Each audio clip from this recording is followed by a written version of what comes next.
I'm Robert, and this is Chris. And I'm going to demonstrate for you how the body should function when there's no interference. And I'm speaking specifically of the shoes, when the shoe accurately fits the foot, and his does. I'm going to have you come forward on the chair, Chris, and cross the arms here like this. Together there. Now just give me the advantage. Go back a little. That's it. Hold it there. Don't let me push you back. Hold it. Hold against me. Easy to hold? Yeah. Good. That's normal strength. And I'm going to just check the ankle here. Turn it in. Hold it there. Don't let me straighten it out. Very easy to hold. Muscle feels good. In fact, it feels firm and muscular. And we'll just check both while we're at it. Turn the foot in and hold it there. Good. And that's good. Now, when the abdominals are in balance, the back muscles should be in balance. So I can push in on the muscle here. And he's quite comfortable, right? Yeah. Comfortable here. Good. Now, we have already made his shoes fit. So now we're going to back up.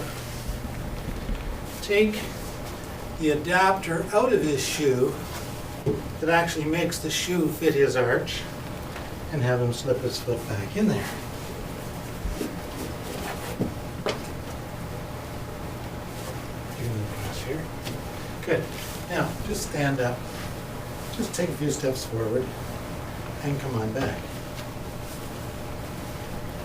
Now, sit on the chair again and cross again.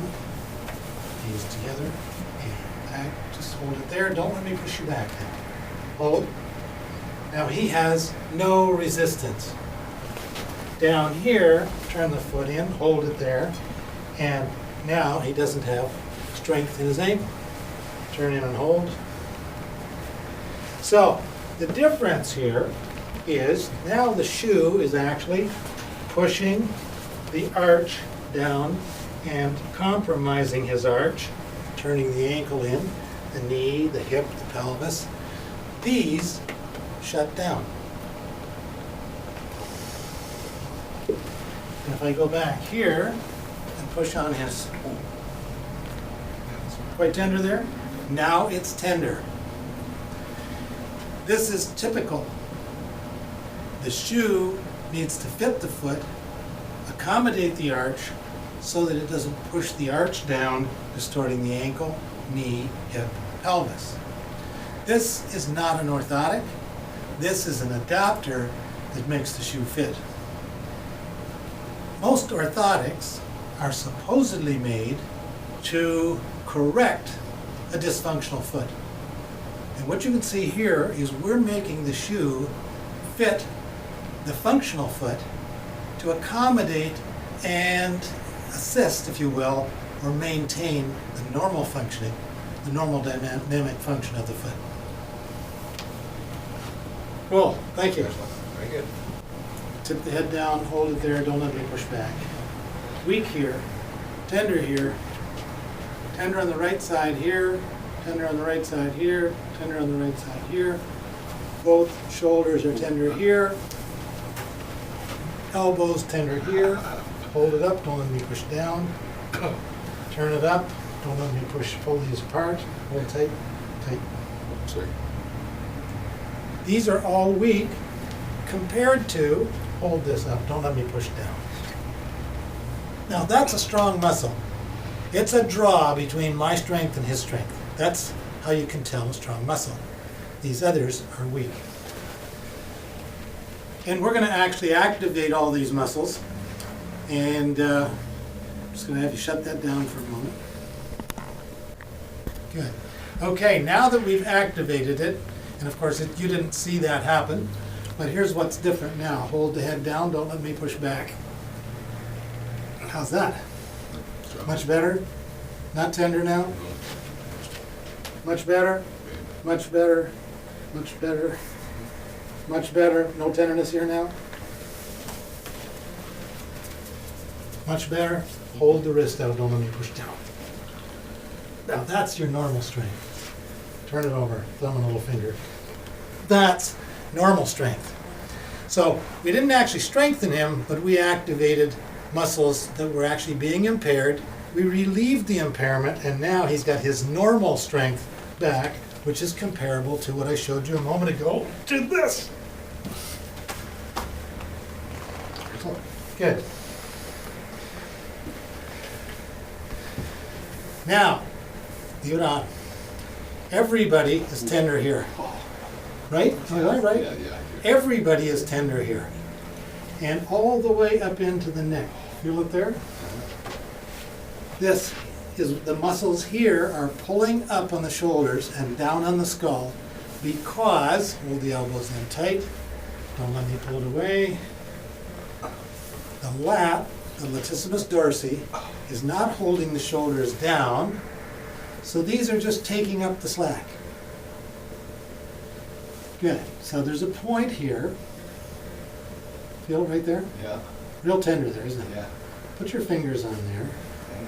Keep pressure there. And deep breathe. Long, slow, deep breaths. When you deep breathe, blow out against resistance.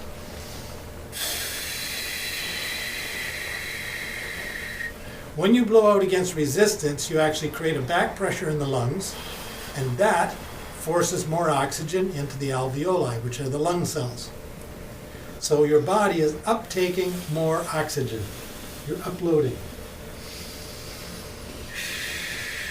This usually eases up very quickly, probably less than a minute.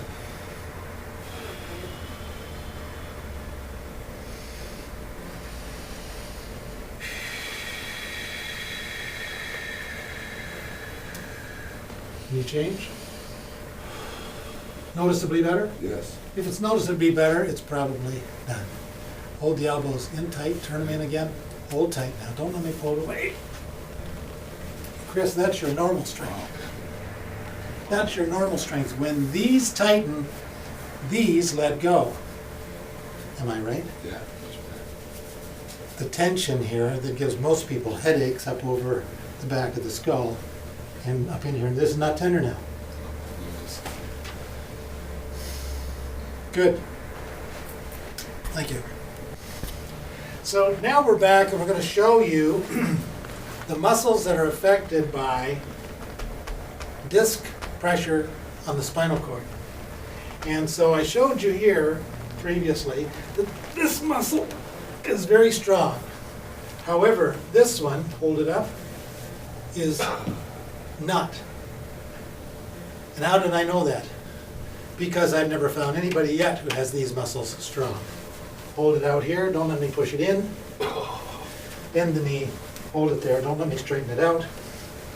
And if I squeeze here, he is flinching seriously.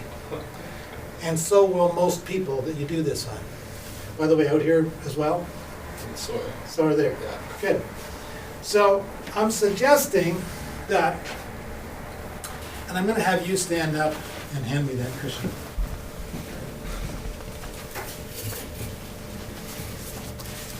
I'm suggesting that it's spinal cord pressure. And what I want to show you here is when I'm sitting with a cushion that fits my spine, my upper back doesn't even touch the chair and feels stable without leaning against the chair. Now watch what happens when I remove this 1 3/4 from my lumbar spine and let my spine flatten against the chair. You see the things fold up here? My spine flattens, and that curve now is allowing the discs to bulge toward the spinal cord. So I'm going to put this back. We simply make the chair fit, and now we've relieved. What I'm suggesting is spinal cord pressure or disc pressure on the spinal cord. Now I'm about to show him how to correct that, and we'll be back in a minute to show you the difference.